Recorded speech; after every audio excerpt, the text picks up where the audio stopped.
Hello YouTube, it's Alan.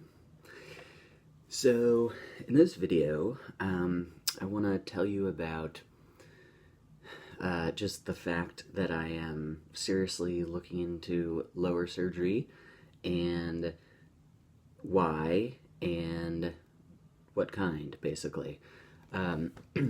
So quick side note first, I'm saying lower surgery rather than bottom surgery, which some people say because bottom surgery, to me, makes it sound like you're having surgery on your butt. Okay, so to kind of sum things up real quick as an overview, lower surgery has been on my mind ever since I started thinking seriously about transition, because that sort of part of the package, so to speak, of thinking about what might be part of one's transition. But I've been thinking about it kind of seriously off and on for a couple of years, and then, of course, very seriously in the last few months. And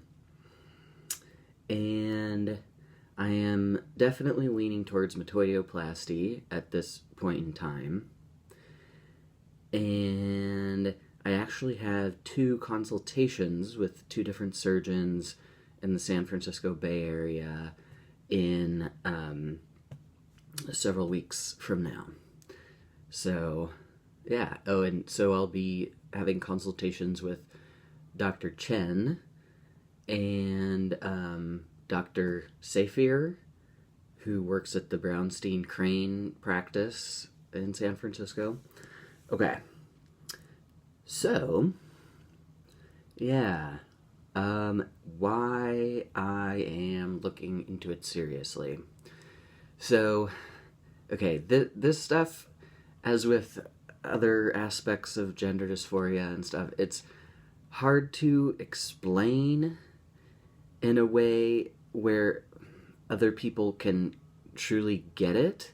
So I might be kind of like slow and halting in trying to explain, but I'll try to do my best and not go on forever. So, I mean, I've never felt that my genital area was quite right. I never liked it that much.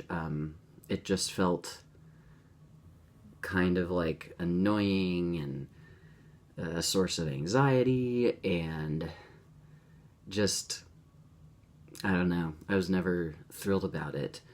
But then that has gotten kind of like more pronounced, I guess, as I've been going through transition, because I've been on testosterone for like 4.5 years, and I also had top surgery about 4.5 years ago.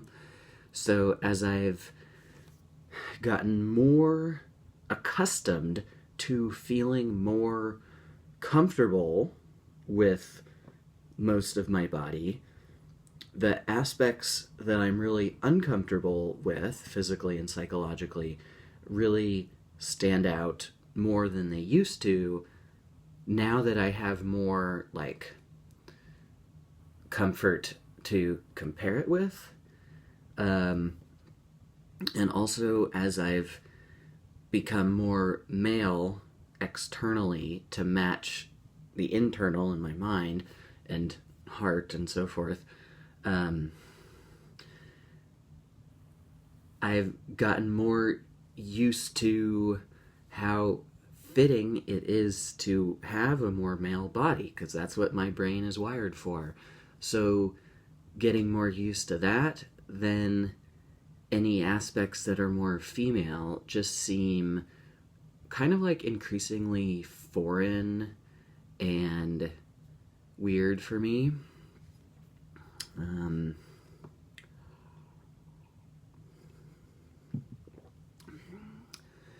Yeah. So just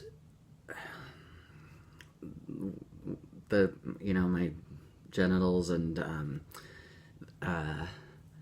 how that feels for me has just become more preoccupying, and I've been more preoccupied with how unfitting that is for me, and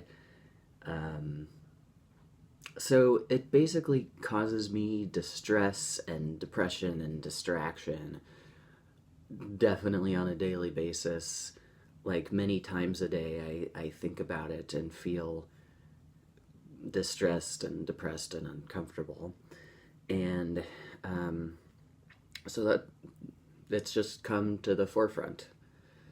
Um, and and then when I've taken moments to just kind of try to visualize and sort of mentally feel what it would be like to have something more fitting down there, I feel kind of this wave of happiness and hope. And when I think of the prospect of actually, like, realistically getting some kind of a penis and stuff, I feel really excited. Like, just this deep excitement, like it feels so right. Um, and so I feel that way just about how it would be for me on a daily basis, like just what I would see when I look down there, or how it would be to have like something in my pants rather than a packer, which I don't even use a packer because that kind of, well, for one thing, it's just physically uncomfortable, and also it almost draws more attention, more of my attention to the fact that the packer is fake and it's there because I don't have a real one. So that actually kind of adds to my dysphoria. But anyway, yeah, so when I think of having something that's like a real part of my body, like a little bit of a bulge or package or whatever, that feels really amazing. And then to potentially be able to be standing up. I mean, I'm not like as focused on that as some guys are, but I would definitely be very, very happy about that, just for the sake of convenience, as well as what would I call it? Like feeling like my body is how it was meant to be. And then also thinking about sex situations. So, like, obviously, I know that with a metoidoplasty, you can't, like, it's not big enough to use for, like, penetration. But just thinking about the possibility of having, like, a little something and being able to have an easier time having, like, at least some direct contact, that would basically be like a dream come true. So yeah. So continuing to talk about how I've arrived at thinking seriously or pursuing lower surgery at this point is, so I've always been really scared about it, like scared about just the idea of having any kind of surgery in the genital area. Like, that just sounds really freaky to me. And then just the chance for complications, that really freaks me out, because it seems like almost everybody on YouTube that I subscribe to who has had lower surgery has had some sort of complication or bump in the road. So I am really scared at the prospect of complications, whether it's a fistula or a stricture or bleeding or something, or something worse than that.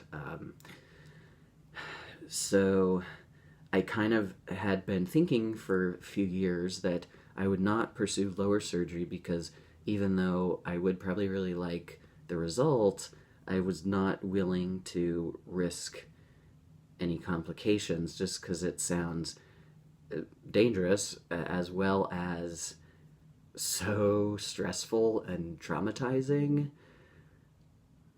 Yeah, but at this point, I guess I've come to feel that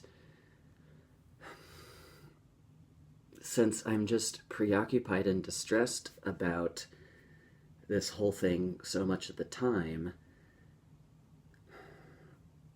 I think if I just go about it in the best way I can and choose a surgeon very carefully and just prepare and stuff, then hopefully if there are complications, I can just endure and get through it, and then hopefully it'll be good enough in the end. So basically it's just like my feeling of need for surgery is kind of like outweighing my significant fears about it. Yeah. Yeah, so I will keep you posted as I have those consultations. I'm probably going to make a video before that and go over a list of, like, tell you guys the list of questions that I want to ask the surgeons and then see if you have any suggestions of things to ask them. So this video is like a little bit on the long side, so I think I might make a separate video telling about why I think that I will be pursuing metoidioplasty instead of phalloplasty. Alright, well, thanks for watching. I will see you again very soon. Bye.